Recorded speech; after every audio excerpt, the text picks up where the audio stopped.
Assalamualaikum warahmatullahi wabarakatuh. Selamat berjumpa anak-anakku kelas 11 bahasa yang Bapak cintai dan Bapak banggakan. Semoga kalian semuanya sehat walafiat. Amin ya robbal alamin. Sebelum dimulai kegiatan kali ini, marilah kita awali kegiatan ini dengan berdoa. Semoga dengan berdoa kita diberikan kemudahan, diberikan kelancaran, dan diberikan pemahaman dalam mengikuti pembelajaran kali ini. Berdoa menurut agama masing-masing dimulai.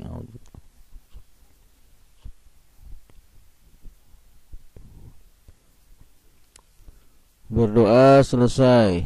Anak-anakku sekalian, kali ini Bapak ingin memberikan materi tentang hukum kedua, termodinamika.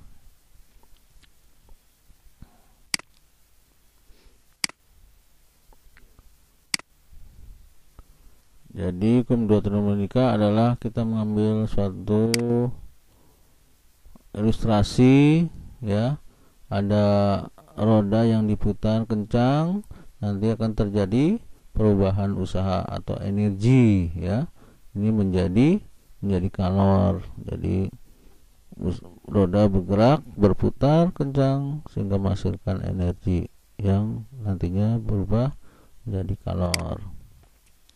Nah, menurut perumusan Kelvin Planck, ini tidak mungkin membuat mesin bekerja dalam satu siklus menerima kalor dari sebuah sumber suhu panas, reservoir panas, ya, dan mengubah kalor itu menjadi energi atau usaha seluruhnya. Jadi ada siklus dari kalor yang bersuhunya tinggi menuju ke reservoir atau wadah yang suhunya rendah, itu akan menghasilkan usaha seluruhnya. Itu tidak mungkin, ya, pasti ada yang terbuang, ya, biasanya dibuang dalam knalpot, namanya pembuangan gas, ya, knalpot gas pembuangan.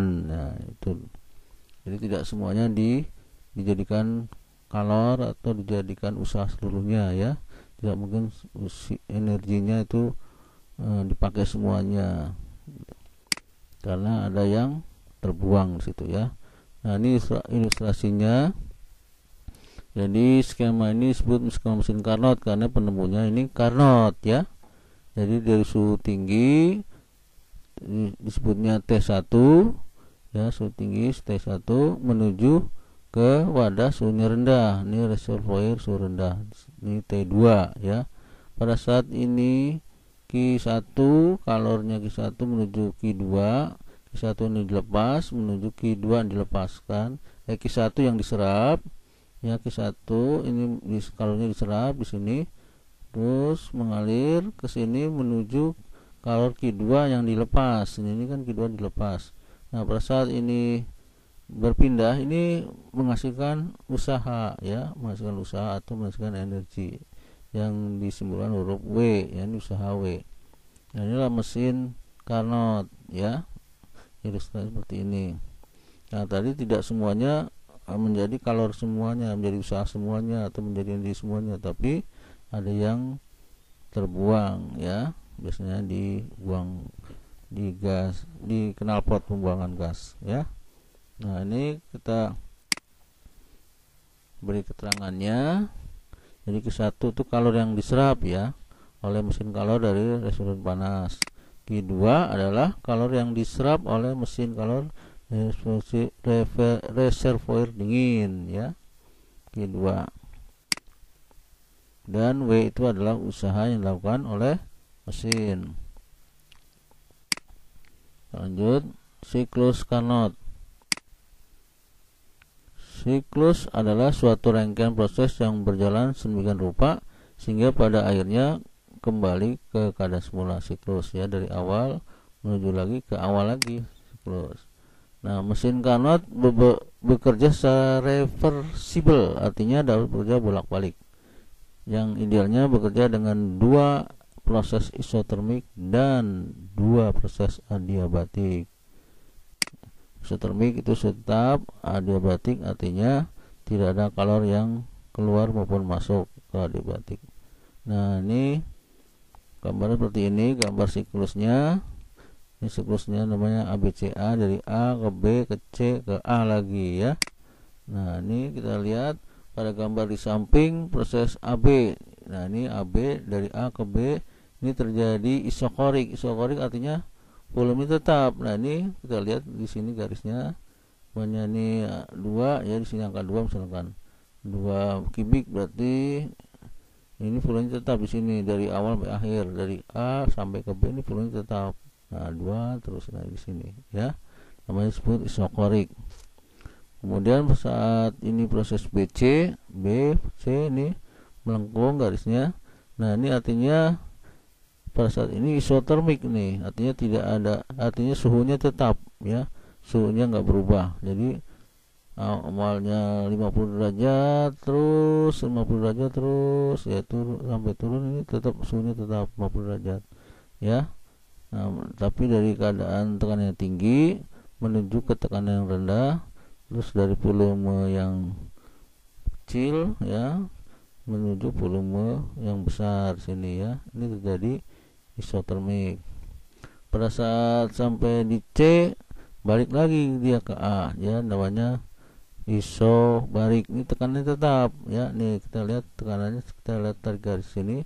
Nah, ini tekanannya misalkan ini 2 ya, 2 Newton per meter kuadrat. Nah, ini atau 2 Pascal nih ya, tekanannya misalkan 2 terus. Jadi dari sini dari C menuju A tekanannya nggak berubah ya, terus 2 terus ya. Nah, ini jadi ini terjadi tekanan tetap namanya atau isobarik. Jadi proses ini membentuk satu siklus ya, yaitu A B C balik lagi ke A. Nah, karena kerja zat mengalami siklus, maka energi dalam awal dan akhir itu sama ya. Jadi awalnya dengan akhir energinya dalamnya sama. Berarti kalau kita selisihkan itu 0 ya. Jadi selisih awal sama akhir kita sama, kita selisihkan berarti 0. Jadi delta U disingkatnya ya. Itu energi dalam. Nah, kemarin kita sudah tahu bahwa menurut hukum 1 termodinamika adalah Q sama dengan A delta U ditambah W ya. Ya, ini delta U dengan W ini sepasang. Nah, ini kita jumlahkan untuk menghasilkan kalor. Ini menurut hukum 1 termodinamika ya. Jadi delta U nya kita ganti nih, delta U nya kan 0 tadi, berarti ini 0 tambah W, berarti 0 tambah W adalah W. Jadi Q sama dengan W ya.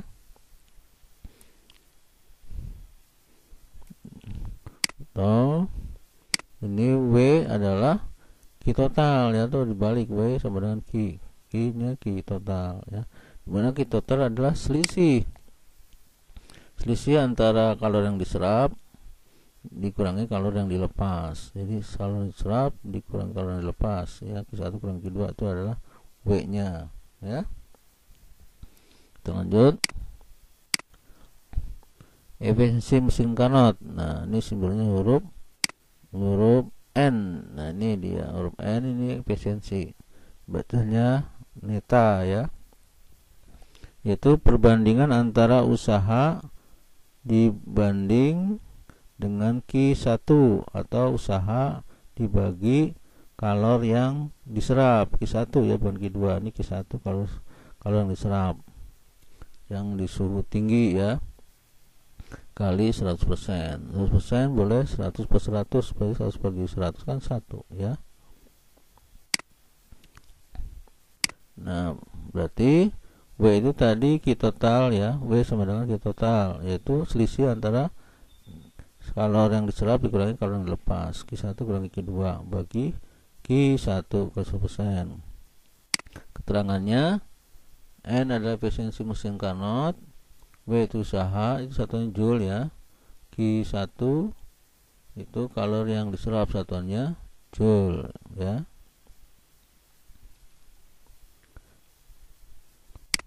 Nah, ini bisa kita ganti seperti ini. Q1 bagi Q1 kan berarti 1. Ini ya, 1 dikurang Q2 dibagi Q1. Nah, itu yang ini ya. Ini kan nggak bisa diselesaikan, berarti tetap ditulis ya. Dan yang bisa Q1 bagi Q1 bisa ini ya, 1 kali 100%. Keterangannya berarti Q1 itu kalau yang diserap dan Q2 di sini yang dilepas. Contohnya joule ya. Nah, sehingga mesin Carnot dapat dinyatakan, ini kita bisa ubah dengan suhu ya. Kalau suhunya ini T2, Q2 ini tadi kan suhunya rendah, berarti T-nya T2. Dan Q1 suhunya tinggi, berarti T1. Ini berarti T1. Jadi 1 kurangi T2 kurangi dibagi T1 ya, kalau 100%. Nah, boleh pakai Q, kalor yang diserap dibagi kalor yang dilepas dibagi kalor yang diserap. Boleh juga suhu yang tinggi, suhu rendah dibagi suhu yang tinggi ya. Ini depannya 1 dikurang T2 bagi T1. Nah, keterangannya T1 suhu pada reservoir suhu tinggi, dan T2 di sini adalah suhu pada reservoir yang suhunya rendah ya. Oke, kita lanjut. Contoh soalnya, diagram PV pada proses yang terjadi pada mesin Carnot jika usaha yang dilakukan mesin adalah 7200 joule dengan kalor yang dilepas oleh sistem mesin tersebut. Nah, ini gambarnya seperti ini. Gambar PP, ini tekanan, dan horizontal ini volumenya ya. Pada yang di atas, grafik yang di atas ini terjadi penyerapan kalor Q1 ya, diserap. Kemudian di bawah ini terjadi pelepasan kalor Q2. Nah, berarti di sini ada usaha yang keluar, di sini ada W-nya ya, usaha. Nah, pada saat ini Q1 berarti suhunya paling tinggi ya. T1 berarti 900 Kelvin, ini dalam Kelvin ya. Kemudian pada saat dilepas suhunya rendah nih, itu 300 Kelvin ya, T2 nya 300 Kelvin. Diketahuinya berarti T1 900, T2 nya 300, dan W nya 7200. Cari Q2 nya berapa kalor yang dilepas. Jawab, cari dulu netaknya ya, efisiensi mesinnya. Rumusnya kita gunakan yang pakai T saja, karena sini sudah lengkap T-nya. Kalau Q pakai Q boleh 1 kurang Q2 bagi Q1, tapi Q2 nya kan dicari, jadi agak sulit. Nah, kita ambil dulu yang sudah lengkap, yaitu ada T1 dengan T2 sudah lengkap nih. Jadi pakai rumus 1 dikurangi T2 bagi T1. Kita masukkan sini 1 kurang T2 nya tadi 300, ini dibagi T1 nya 900 ya. Kemudian 100% berarti kan 100/100 1, berarti nggak usah ditulis. Nah, ini dibagi 300 ya.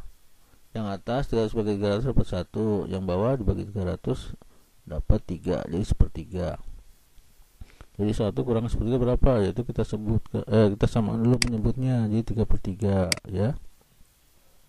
3/3 dikurangi 1 dikurangi sepertiga. 3/3 kan ini 1 sama ini ya. Jadi yang atas kita kurangi, bawahnya tidak ya, tetap 3. Jadi 3 kurangi 1 itu dapat 2, dan bawahnya tetap 3. Jadi 2/3.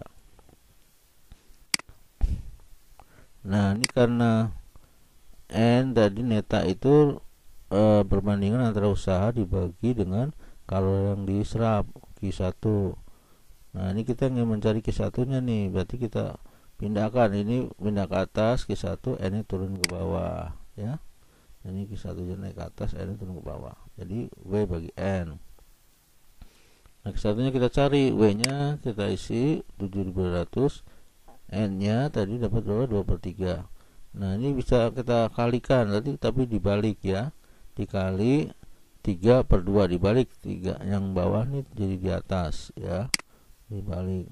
Jadi 3/2.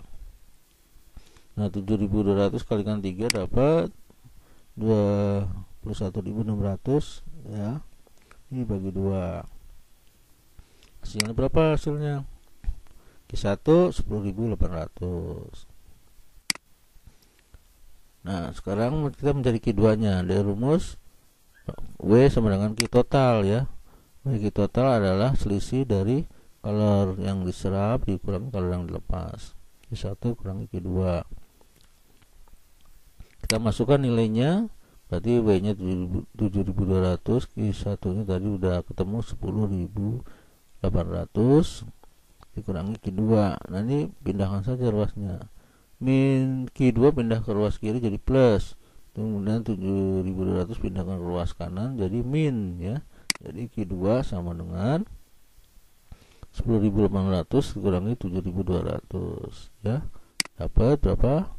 Dapat 3.600 joule. Nah, inilah kalor yang dilepaskan ya, 3.600 joule. Oke, kita lanjut. 3. Mesin pendingin. Mesin pendingin itu sama dengan kulkas ya, atau AC. Bisa. Nah, ini penemunya adalah Clausius namanya. Jadi menurut perumusan Clausius bahwa tidak mungkin membuat mesin yang bekerja dalam suatu siklus mengambil kalor dari sumber, yaitu reservoir yang mempunyai suhu rendah dan memberikannya kepada sumber yang mempunyai suhu tinggi tanpa melibatkan usaha dari luar. Nggak mungkin. Jadi artinya memindahkan kalor di suhu yang suhunya rendah menuju kalor yang suhunya tinggi, itu harus menggunakan usaha, minta bantuan usaha dari luar ya. Misalkan di pompa kompresor ya, perlu bantuan blower juga ya. Jadi ada usaha.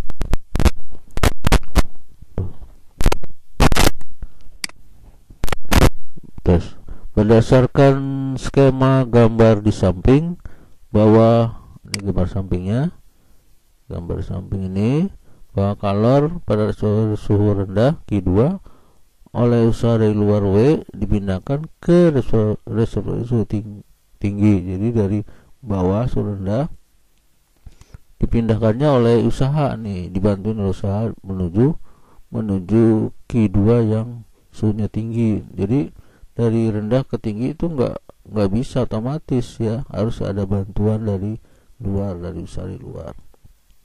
Tapi kalau yang karena tadi dari tinggi ke rendah bisa ya, malah bisa menghasilkan usaha. Ini enggak, ini minta bantuan usaha.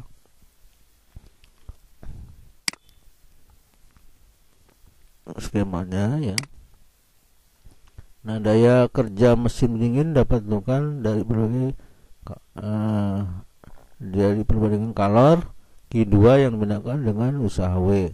Ini daya kerja ini sama juga dengan efisiensi mesin Carnot ya, mesin. Berarti kalau pendingin dia pakai istilah daya kerja.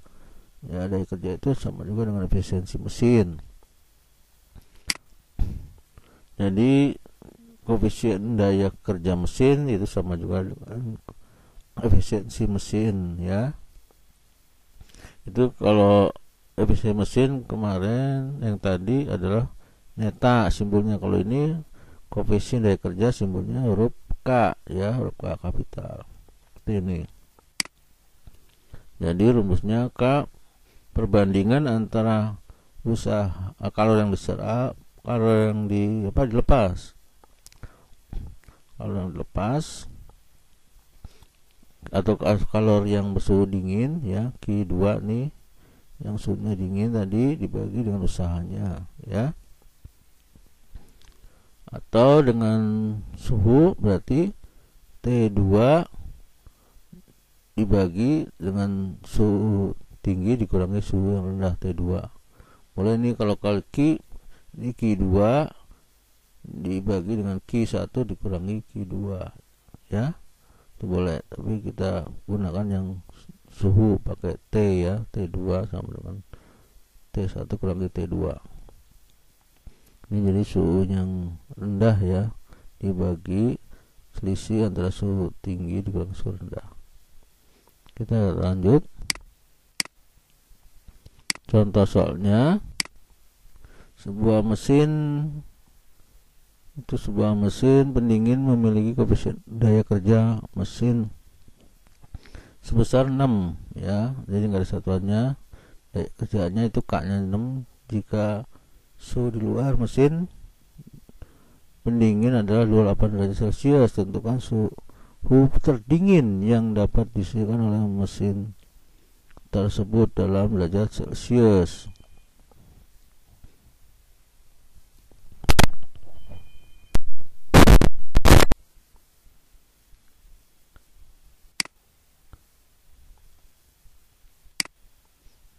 Jadi ketahui, jadi T1 nya 28 derajat Celcius itu harus jadikan Kelvin ya, jadikan Kelvin karena kalau mesin pendingin harus dalam satuannya Kelvin suhunya ya. Jadi kalau jadikan Kelvin harus ditambah dengan 273 ya, jadi 28 ditambah 273 sama dengan 301 Kelvin, K nya 6. Ditanya T2 nya berapa suhu yang terdinginnya ya. Nah, jawab dengan persamaan ini tadi K sama dengan T2 dibagi T1 dikurangi T2. K nya itu tadi kita isi ini 6, T2 nya tetap karena dicari, T1 nya tadi kita hitung 301 ya, dikurangi T2. Nah ini caranya tinggal pergan silang, tapi ini dikurung dulu ya, 31 dikurung dengan T2 nya ya, dikali silang jadikan 6 jadinya. Nah seperti ini, jadi 31 kurang 72 dikurung dikalikan 6. Nah baru kita buka kurungnya, 6 kali 31 kemudian 6 dikali min 72, jadi 6 kali 31 dapat 1806. Kemudian kalau 6 kali min 72 berarti dapat min T2 ya, sama dengan T2. Nah dipindahkan ruasnya ke kanan, min 6 T2 jadi plus 6 T2. Nah seperti ini, jadi pindah ruas jadi plus. Nah ini sebenarnya ada angka 1, di 1 T2 ditambah 6 T2, jadi 1 tambah 6 kan 7, jadi 1806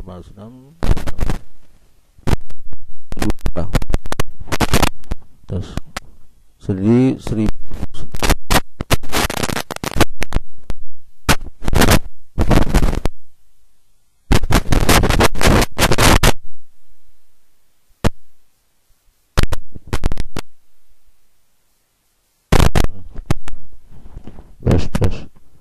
Jadi 1806 sama dengan 7T2, jadi lawannya perkalian adalah pembagian, jadi hasil dibagi pengalinya itu 7, jadi T2 adalah 1806 dibagi 7, T2 dapat 258 Kelvin, tapi pertanyaannya minta dalam Celcius, jadi harus jadikan Celcius. Jadi kebalikannya, kalau jadikan Celcius berarti dikurang, kalau tadi kan dari Celcius ke Kelvin ditambah, sekarang dari Kelvin jadi Celcius berarti dikurang ya, dikurang berapa? Kurang 273, ini 258 kurangnya 273 dapat min 15 derajat Celcius. Nah ini jadi suhu yang terdingin ya, min 15 derajat Celcius. Oke, mungkin sampai sini dulu ya, mudah-mudahan kamu bisa pahami ya, dan ini bermanfaat bagi kamu. Dan akhir kata Bapak mohon maaf bila mana ada perkataan yang salah, mudah-mudahan ini bermanfaat. Akhir kata Bapak ucapkan Assalamualaikum warahmatullahi wabarakatuh.